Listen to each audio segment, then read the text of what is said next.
Senator Kevin Cramer from North Dakota. He serves on the Armed Services Committee. That's how I keep my Dakotas straight, Senator. You got one's mostly agriculture and Rushmore, I think, right? And the other one's Fargo and energy. Have I got that right? Pretty much, although agriculture is still North Dakota's largest industry, even though we are big with oil and gas and coal. Yeah, I have not visited. Many people have not, and after Nomadland, that's on my list, definitely, to go all around. Well, let's do it this summer, Joe. I'll send you an invitation. We'll find a nice event for you to be at, and you'll get to meet all the oil and gas producers and farmers. When is that motorcycle thing? Well, that's in South Dakota, and that's a good time to come through because you can see both Dakotas on a motorcycle in Sturgis. We're glad to host you. Some Geico insurance. All right, Senator, I want to tap into, we'll get to energy, but can I tap into your armed services intelligence, and maybe you know things that we don't know, but how disturbed should we be that the attack has moved so far west? And is it deliberate? Well, obviously it's deliberate, but he's not trying to draw NATO into this, is he? Because we're getting very close. Well, it would seem very peculiar for him to do that, Joe. I mean, all along he's been suggesting, every move that we've made, he's suggested that we're getting drawn in. It almost appears that he is, and yet it makes no strategic sense. He's having a fairly easy, much more difficult than he thought, time of going into Ukraine, taking Ukrainian cities. Certainly the waterways that's important to him. So that's made some sense. But you wouldn't think he'd want to take on the entire NATO alliance, and that's what he'd be flirting with. But at the same time, I'm not sure we're dealing with a real sane Vladimir Putin here. So I think that's the question. I wondered about that, whether in the hearings, when you're behind closed doors, is that posited that he's lost it? Is that really something we should be thinking about?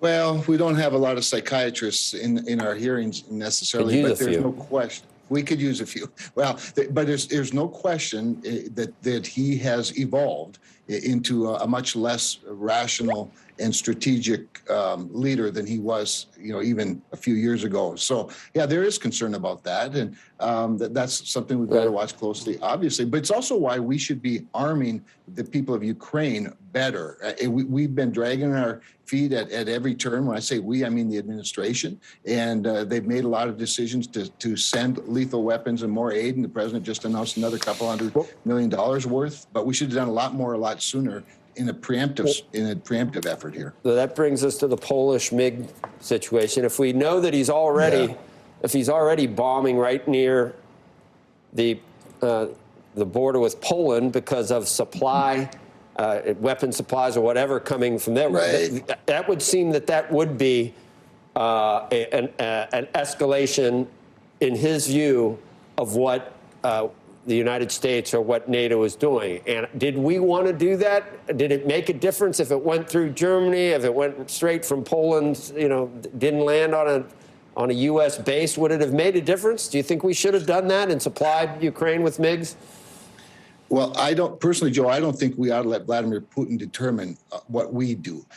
He made the decision to invade. We should have done more to preempt that. Now that we're this far into it and he's that close to Poland, and frankly, the fact that President Zelensky has asked for these MiGs, I think we should have green-lighted them at the beginning. Remember, what was it, March 6th, the administration green-lighted those MiGs going to Ukraine, and 4 days later, when Poland, frankly, I wish they would have just sent them to them, but when they chose to go the route going through the United States as the arbiter, the United States changed its policies. I think that's a difference without a distinction without a difference. I don't think that Vladimir Putin would have drawn a difference. He already knows what he wants to do, and I think we ought to give them all the tools they need to prevent him from doing it. We need to dissuade him from being as aggressive as he is. Senator, do you support giving Ukraine the Patriot missile defense system? I support giving them the best defense system possible, but we've given them some pretty good ones. Obviously, they've had some with the shoulder ones that you're familiar with. Yeah. They need sophisticated ones. We should have provided them. There's talk of the S-300, which is actually, ironically, a Russian air defense system, a very good one. And a number of our NATO allies have them. I think that would make perfect sense. I think it would be just as effective, quite honestly, and probably more familiar. Senator Cramer, I know we have enough to think about with Putin in Ukraine. Do we have to start thinking about the idea that Putin wants to reassemble the Warsaw Pact and that indeed some of our NATO allies are indeed in danger? I think we do have to worry about that. He's demonstrated, an aggression that, again, once thought impossible, and he's not withheld very effectively. He's not very disciplined. Now, the hope, of course, is that his own people and some of his own leaders that surround him will put a halt to this. But so far, his isolation and his aggression are prevailing. So sure, we have to worry about that. I think that's a major consideration for why he's doing what he's doing to this point. In North Dakota, we'll switch to energy quickly. Do you have concrete examples of where energy production in North Dakota is more difficult now, given moves by the Biden administration, than it was prior to the Biden administration, Senator? Concrete examples of that, because it's been politicized and we have people arguing on both sides that we're at all time, we're not quite pumping more than we ever have. But there was the pandemic, which shut down some wells and shut down, obviously, some production, and now it's coming back. But do you have concrete examples of federal regulation that makes it more difficult? Well, North Dakota has some federal minerals, obviously. I mean, frankly, there's federal lands right in the heart of the Bakken, even though the success of the Bakken has largely been because it's mainly under state and private lands. That's been a great advantage. Yes, I've talked to a number of producers in North Dakota. Remember, we have a number of smaller independents. We have some more mid-sized continental resources types, and then we have the large ones, including Exxon. And so they're not all created the same, but they are capital starved, largely based on signals being sent by the Biden administration on a regular basis. I mean, the nomination of various members of the Federal Reserve, for example, I also serve on the banking committee. It's a chilling effect. You guys know all about markets and price signals better than anybody. There's a chilling effect on every move. This tends to get oversimplified sometimes, Joe, and I admit that on both sides. Right. The Keystone XL pipeline is not going to be built, and it's not going to make a difference.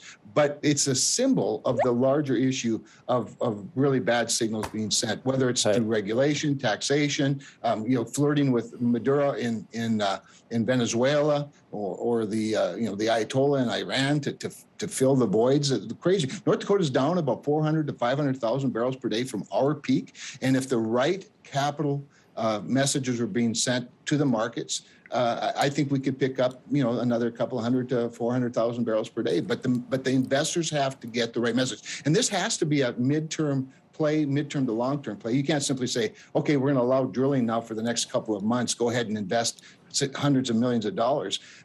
We ought to have a long-term play on the transition to, if you will, to renewables, and we should agree to that. And at the same time, meet the moment and meet the crisis. And by the way, could we just ground John Kerry's airplane and not send him out to talk? The extremism that comes out of that guy's mouth. I know. I retweeted something over the weekend that was and I put seriously, but I didn't put the question mark. So I want people, then you don't know whether I'm agreeing with him or disagreeing with him, because I don't want any trouble.